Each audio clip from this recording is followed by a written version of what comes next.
We often hear about that only women suffer cruelty in marriage. But have we ever thought about the fact that men too face cruelty? In India, where we give a more attention to women's right, struggle of men often go unnoticed. The truth is here that men too are victims of domestic cruelty, mental harassment, and physical violence. And here are the two examples that support this fact. In last 2 months, there are two important cases that we all witnessed. First, आपको पता है कि दिसंबर 24 दिसंबर में बेंगलुरु टेकी Atul Subhash, a 34-year-old deputy general manager, ended his life on December 9, leaving behind 24-page suicide note and 81-minute video alleging severe harassment by his estranged wife, her mother, and brother. And the second example here you see Puneet Khurana, a well-known Delhi cab owner, tragically died by suicide on January 1st after leaving a video message accusing his wife and her parents of severe harassment and cruelty. तो हमारा समाज कहाँ जा रहा है? हम अपने समाज में ज्यादा महत्व महिलाओं को देते हैं कि महिला ही सिर्फ और सिर्फ डोमेस्टिक वायलेंस और मेंटल क्रुएल्टी का शिकार होती है, लेकिन कहीं ना कहीं मेन भी हो रहे हैं। और इस बात की जानकारी सुप्रीम कोर्ट और हाई कोर्ट को होने लगी है, इसलिए उन्होंने अब एक नए कानून बनाने की फैसला लिया है। तो हम आज का जो वीडियो उस पर हम लोग बात करेंगे दिल्ली हाई कोर्ट का recent judgment. Delhi high court ने रिसेंटली एक एंटीसिपेटरी बेल रिजेक्ट किया एक महिला का, वन लेडी जिसने अपने सोते हुए हस्बैंड के चेहरे पर उबलता हुआ पानी मिर्च उसमें लाल मिर्च को उबालकर पानी में गर्म पानी उसके चेहरे पे डाला, जिससे उसे काफी इंजरीज हुई। और उसने कोर्ट में ये याचिका दायर की कि मुझे न्याय मिलना चाहिए, मुझे मेरे साथ अच्छा ट्रीटमेंट होना चाहिए, क्योंकि मैं एक औरत हूँ, एक वुमेन हूँ। और दिल्ली हाई कोर्ट ने ये कहते हुए उसके एंटीसिपेटरी बिल को रिजेक्ट कर दिया कि नहीं, जहां पर फिजिकल वायलेंस हो रहा वहां पर men and equal both will be seen as a equal. और जो भी फैसला सरकार लेगी, जो भी कोर्ट फैसला सुनाएगी, वो किसी जेंडर बायस नहीं, means it will complete depend on the type of crimes. तो दिल्ली हाई कोर्ट कहना है कि men also face cruelty in marriage, ठीक है, and they also entitled same legal safeguard as women. This is what a Delhi high court. तो ये एक बहुत बड़ा एक फैसला दिल्ली हाई कोर्ट ने रिसेंटली लिया है, ठीक है। और इसमें सबसे इंपॉर्टेंट बात है कि अब जो सरकार है ये सोचने लगी है कि किस तरह से हमें एक जेंडर बाय सोसाइटी नहीं बनाना है, जेंडर इक्वल सोसाइटी बनाना है, हarassment फ्री सोसाइटी बनाना है, जहां पर लीगल राइट मेन और वुमेन को सेम मिले। So this Delhi High Court has ruled that women deserve protection from cruelty and violence. Men too are entitled to the same safeguard under the law. हमारे country में जो law बने हैं वो ज्यादातर वुमेन्स के राइट्स को प्रोटेक्ट करने के लिए बने हुए हैं, कि अगर वुमेन्स को किसी तरह का कोई प्रॉब्लम होती है, they can file a case in supreme court और हाई कोर्ट। और उसमें ज्यादातर सफर देखने को मिलते हैं हमें। So notion that only women suffer physical or mental cruelty in marital relationship may be contrary to the hard reality of life.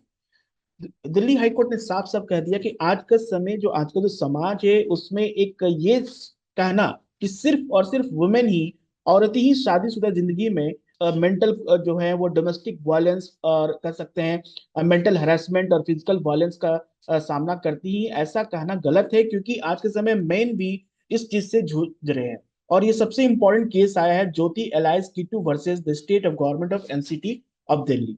एक इंपॉर्टेंट जजमेंट है जो ये बताएगा कि आपका समाज जो होगा that will be equal for everyone. और यहाँ पर सबसे इंपॉर्टेंट है कि जो जो फैसला सुनाने वाली ये कोई जेंट्स नहीं, ये महिला ही है। ये खुद महिला जज हैं जिन्होंने कहा है, इनका नाम है justice स्वर्णकांता।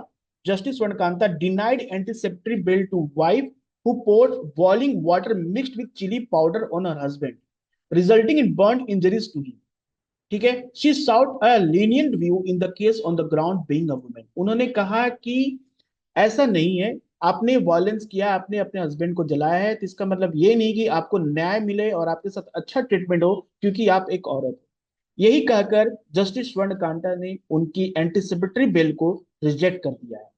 Observing the empowerment of one gender, उन्होंने कहा कि एक जेंडर को देखा जाए, महत्व दिया जाए against the other gender, cannot come to the cost of fairness toward the another. The court said it cannot differentiate between genders when it comes to act as a physical violence or causing injuries. जब physical violence हो रही है, जब injuries हो रही है, किसी को नुकसान हो रहा है, शारीरिक चोट पहुंच रहा है, तो उस केस में हम ये नहीं फैसला सुनाएंगे कि सिर्फ और सिर्फ महिला ही सही है, वहां पुरुष गलत है। उस जगह पे पुरुष को भी न्याय मिलेगा, इस बात की उन्होंने इंडिकेशन दे दिया है जस्टिस स्वर्ण कांता ने। ठीक है, तो ये इंपॉर्टेंट जजमेंट है आज के समाज के लिए। ठीक है, आज के समाज के लिए इंपॉर्टेंट जजमेंट है, जो कि हम देखते हैं कि काफी वुमेन सेंट्रिक माहौल बन चुका है। तो just women deserve protection from cruelty and violence, men too are entitled to the same safeguard under the law. Women को भी सेम लॉ में सेम सेफगार्ड मतलब दिया जाए, जिस तरह से मेन को दिया जाए, जिस तरह से वुमेन को मिलता है। एंड इसमें कहा है to suggest otherwise would violate the very basic principle of equality and human dignity. Court ने कहा है कि जिस तरह से महिलाओं को क्रूरता और हिंसा की से सुरक्षा मिलनी चाहिए, उसी तरह पुरुष को भी कानून के तहत समान सुरक्षा मिलनी चाहिए। इसके विपरीत सुझाव देना समानता और मानवीय गरिमा के बुनियादी सिद्धांतों का उल्लंघन करना होगा। बहुत बड़ी बात ये कोर्ट ने कह दिया है कि अब जो समाज है, अब जो गवर्नमेंट है, जो जस्टिस है, जुडिशरी है, वो भी अब समझ गई है कि किस तरह से वुमेन के जो भी प्रोटेक्शन के लॉ बनाए गए हैं, उनका आज के समय मिसयूज हो रहा है। कोर्ट ने फर्दर कहा है कि creating a special class of leniency of women would erode the foundational principle of justice. अगर कोई महिलाएं पुरुष के ऊपर अत्याचार कर रही हैं और उसके बाद महिला को अच्छा ट्रीटमेंट दिया जा रहा है क्योंकि वो सिर्फ औरत है, तो ये कहीं ना कहीं प्रिंसिपल ऑफ जस्टिस है, उसको उसको इरोड कर रहा है, उसके जो प्रिंसिपल को वायलेट कर रहा है। वो नेचुरल जस्टिस की जहां बात आती है, वो कहीं ना कहीं खत्म हो रही है। The empowerment of one gender and protection it cannot come at the cost of fairness toward the another. एक को आप फेयरनेस दे रहे, एक को आप फेवर में आप जस्टिस फैसला सुना रहे और अगेंस्ट अदर, और मेन जिसको आप जिसके बारे में आप फैसला सही सुना रहे वही गलत है, तो कहीं ना कहीं वो पूरी तरह से जस्टिस नहीं हो रहा।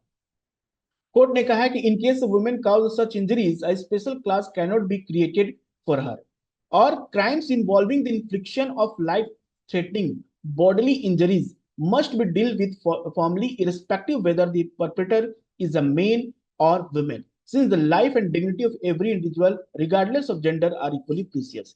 कोर्ट ने यहाँ पर यह कहा कि अगर लाइफ थ्रेटनिंग कोई बॉडली इंजरीज हो रही है, और इस केस में ये नहीं देखा जाएगा कि क्या वो क्राइम करने वाला मेल है या वुमेन है। ठीक है, the life and dignity of her एक इंसान का इंपॉर्टेंट है, हर एक इंसान का लाइफ बहुत ही कीमती है, उसके जेंडर पे डिपेंड नहीं करता है।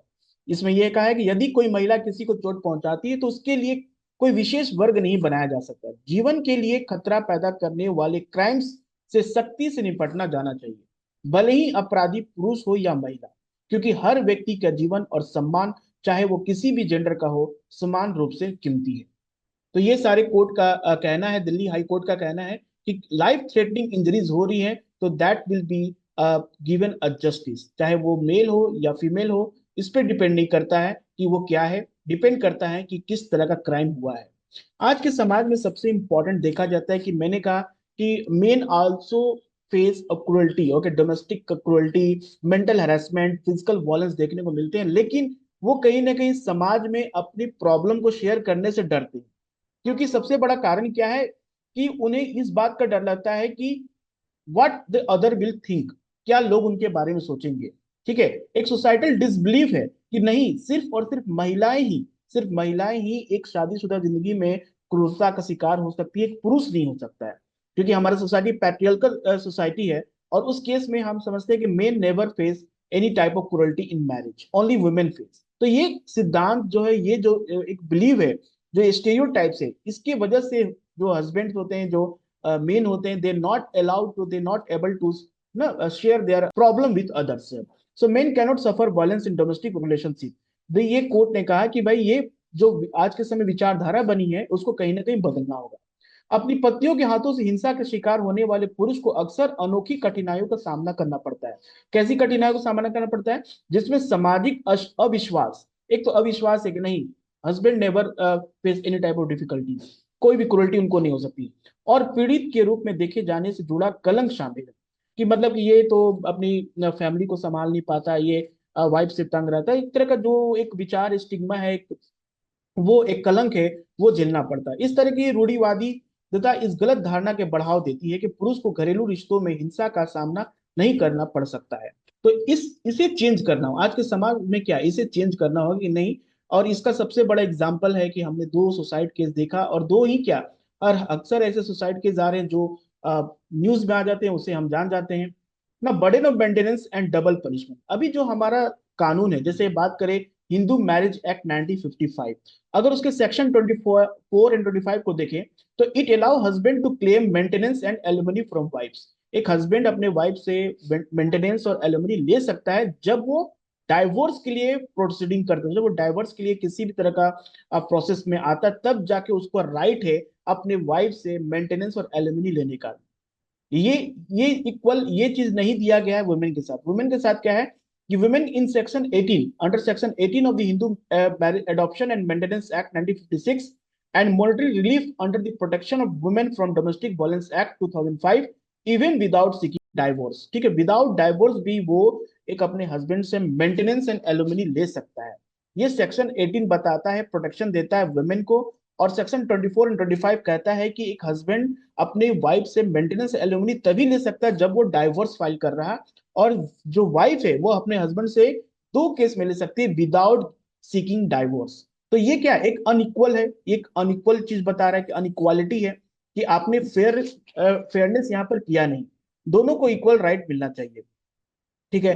अब जैसे कि यहाँ पर इस तरह का जो एक तरफा कानून बना है, वुमेन को इतना राइट्स दिया गया, मेन को मतलब कि डाइवोर्स फाइल करे तभी वो उसके केस सुना जाएगा, ऐसा बनने से क्या हो रहा है कि only husbands are perpetrator of domestic violence, ignoring the possibility of cruelty by wifes. तो ऐसे प्रिजम्पशन जो बने हुए हैं, इसमें सिर्फ देखा जाता है कि हस्बैंड नहीं हो सकते, तो वाइफ ही एक क्रूरल्टी का शिकार हो सकती है, हस्बैंड नहीं हो सकते हैं।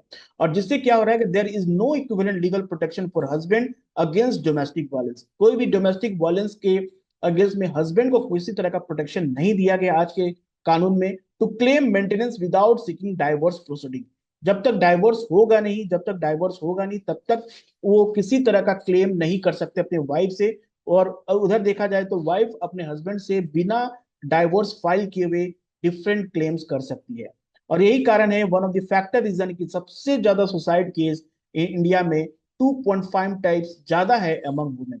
मेन ज्यादा सुसाइड कर रहे हैं एज कंपेयर टू वुमेन, जो है 2.5 टाइम्स ज्यादा है, ठीक है। जैसे कि बेंगलुरु टेकी अतुल सुभाष की बात कर ले, पुनीत खुराना वेल नोन दिल्ली के ओनर, दोनों ने सुसाइड इसलिए किया क्योंकि इनके ऊपर बहुत सारे फॉल्स एलिगेशन लगे हुए थे, हरेसमेंट थे इनके इन लॉज की तरफ से, कि इनसे पैसा मांगा जाता था, इनसे बोला जाता कि मेंटेनेंस एल्यूमिनियम के नाम पर इनकी वाइफ इनसे करोड़ों रुपया लेना चाहती थी। जिससे ये तंग आकर जब देखा कि समाज कानून इनका कोई मदद नहीं कर सकता, तब जाके इन्होंने अपनी अच्छी खासी जिंदगी को खत्म कर दिया, सुसाइड कर दिया।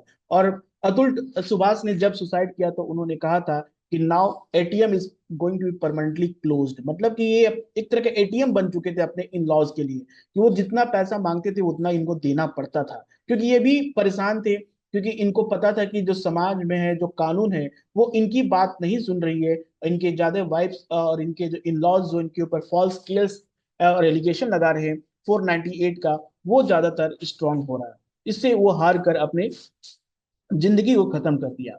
लेकिन अब जो समय आ गया है, समय आ गया है कि हमें अब बनाना होगा ऐसा लॉ जो कि न्यूट्रल हो, जेंडर न्यूट्रल होना चाहिए, कि नहीं सिर्फ वुमेन के राइट्स को ही नहीं देखा जाए, मेंस किस तरह से परेशान है और क्रुएल्टी का शिकार हो रहे हैं, उन पे भी ध्यान देना है। Now the legislature must revise law to be gender neutral, recognising that both men and women can be victim of domestic violence. दोनों क्या है, डोमेस्टिक वायलेंस के विक्टिम हो सकते हैं।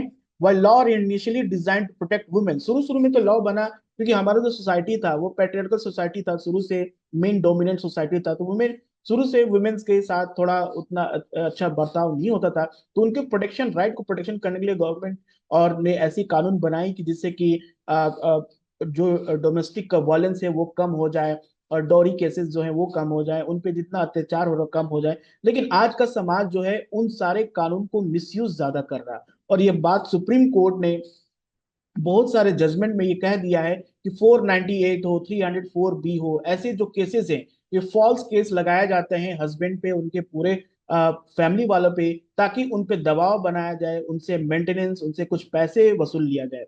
तो आज भी ये जुडिशरी इस बात को समझती है और कभी भी हड़बड़ी में मतलब वुमेन के फेवर में फैसला नहीं सुनाती जब तक पूरी तरह से इन्वेस्टिगेशन ना हो जाए। सो while law were initially designed to protect women, they are increasingly being misused. आज के समय काफी मिसयूज हो रही है। So it is the ensured protection of all gender and prevent exploitation of legal provision, fostering a harassment free society. और हमें आज के समय क्या चाहिए कि हरासमेंट फ्री सोसाइटी का होना चाहिए। और इससे हम लोग यही कह सकते हैं, हम और आप मिलकर यही कह सकते हैं कि let's unite and raise our voice against all form of cruelty. आइए एक साथ मिलकर हर प्रकार की क्रूरता के खिलाफ आवाज उठाएं। So this is all for today's current affair topic. Meet you in the next video and talk about next topic. Thank you everyone.